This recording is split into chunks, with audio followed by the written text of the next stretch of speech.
उदयपुर संभाग के साथ देश प्रदेश की तमाम बड़ी खबरों को देखने के लिए सब्सक्राइब करें टी न्यूज़, खबर हर कीमत पर। जनजातीय क्षेत्रों में सक्रिय राजनीति अब तीखे आरोप प्रत्यारोप के दौर में प्रवेश कर चुकी है। बाप पार्टी से बांसवाड़ा सांसद राजकुमार रोत और भाजपा से उदयपुर सांसद मन्नालाल रावत के बीच जुबानी जंग ने क्षेत्रीय राजनीति में हलचल मचा दी है। शुक्रवार को उदयपुर कलेक्ट्री पर बाप पार्टी के धरने में पहुंचे सांसद राजकुमार रोत ने मीडिया से बातचीत में भाजपा सांसद मन्नालाल रावत पर तीखा हमला बोला। उन्होंने कहा, मन्नालाल रावत आदिवासियों के खिलाफ राजनीति कर रहे हैं, उनके अंदर इंसानियत नाम की कोई चीज नहीं है। रोत ने भाजपा पर आदिवासी हितों की अनदेखी करने का आरोप लगाया। क्या कुछ कहा राजकुमार रोत से, आप भी सुनिए। जिन्हें कहा है कि वसूली के आरोप आप पार्टी पर लगाएं और बीटीपी मन्नालाल जी, कौन मन्नालाल जी? मन्नालाल जी सांसद यहाँ वाले। ओके, एज ए सांसद के रूप में उनको मैं सम्मान देता हूँ, लेकिन व्यक्ति सह वो मुझे लगते नहीं है कि उनके अंदर मानवता है। आदिवासियत तो नहीं है, आदिवासियत तो नहीं है, लेकिन न मानवता है न इंसानियत है। आप सारे मीडिया साथियों ने सुना होगा, इनका ऑडियो वायरल हुआ था।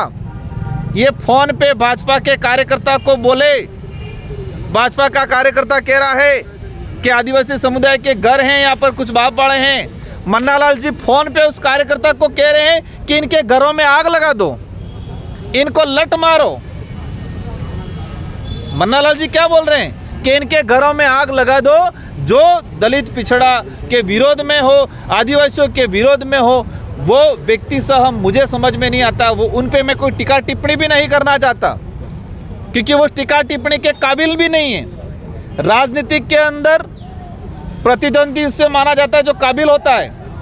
राजनीति के अंदर आरोप प्रत्यारोप भी उसी पे किया जाता है तो थोड़ा काबिल होता है, लेकिन वो उस कैटेगरी में नहीं आते। जब से सांसद बने हैं तब से लगा के आज तक उन्होंने आदिवासी समुदाय के विरोध में, दलित के विरोध में, पिछड़ों के विरोध में, इंसानियत के विरोध में काम किया है। सिर्फ धर्म की राजनीतिक ये यूडिया वाला मामला हो रहा है, उस पर क्यों नहीं बोल रहे? आदिवासी बच्चों की स्कूटी मिल रही है, उस पर नहीं बोल रहे। रिजर्वेशन पे नहीं बोल रहे। आदिवासियों के जल जंगल जमीन जा रहा है, इस पर नहीं बोल रहे।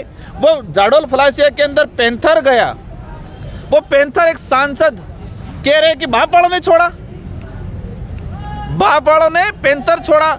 सरकार में है, उनकी खुद की सरकार है, और एक सांसद होते हुए इस तरह से आरोप आदिवासियों के घर जलाने की बात करते, वीडियो वायरल हो रहा है।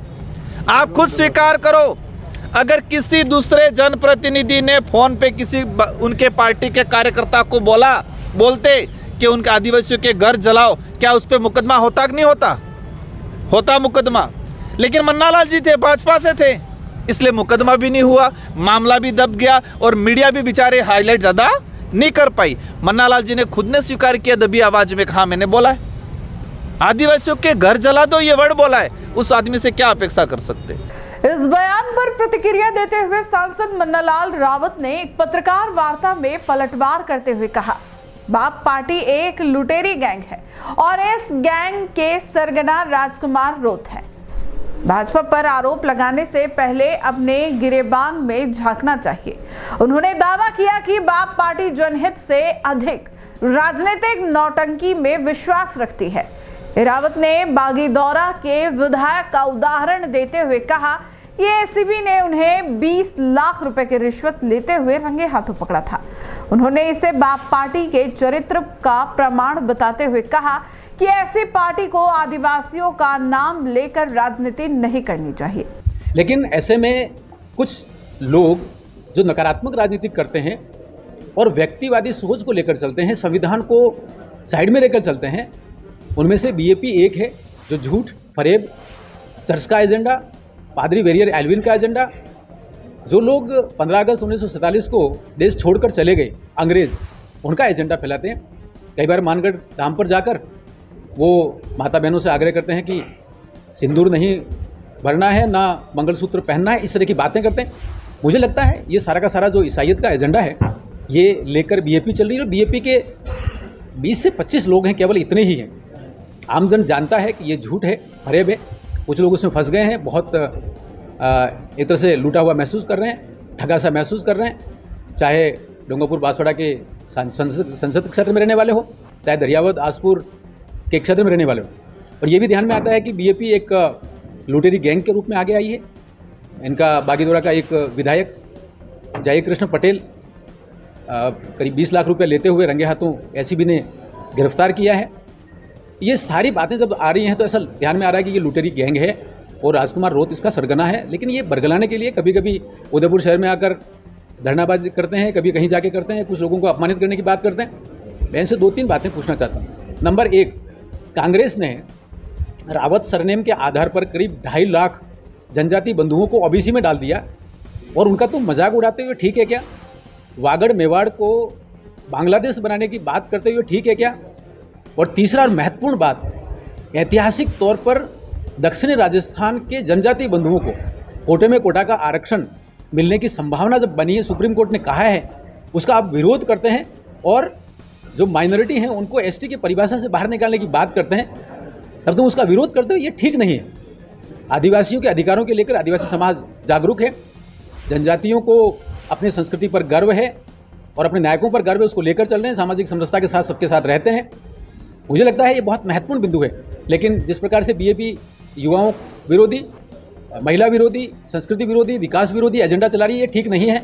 ऐसा मैं सभी से आग्रह करता हूँ, विशेष तौर पर समाज जो जागरूक रहे। ये एक लुटेरी गैंग है और धर्मांतरण का एक रचना चला रही है, ये ठीक नहीं है। हिंदू समाज को, सनातन समाज को, आदिदेव महादेव को मानने वालों को जब गालियाँ देते हैं तो ये ठीक नहीं है। उनको जब उचित स्थान पर जवाब देना चाहिए और जिम्मेदार बनना चाहिए कि जब सबका साथ, सबका विकास, सबका विश्वास, सबका प्रयास का दौर चल रहा है, नरेंद्र भाई मोदी जी के नेतृत्व में विकास का रथ विकसित भारत 2047 तरफ आगे बढ़ रहा है, तो ये छोटे मोटे बीएपी टाइप लोग आएंगे, उनको समाज जवाब दे। और लोकतंत्र के चौथे स्तंभ पत्रकारिता के माध्यम से मैं आप सभी से आग्रह करूंगा, आप सभी सावधान रहें, सचेत रहें। सियासी गलियारों में दोनों नेताओं की इस तीखी बयानबाजी को आगामी चुनाव की रणनीति के रूप में देखा जा रहा है, खासकर जब जनजातीय मतदाता निर्णायक भूमिका में होते हैं। अब देखना यह है कि यह जुबानी जंग आदिवासी जनमानस पर क्या प्रभाव छोड़ती है और इसका सियासी लाभ किसे मिलता है।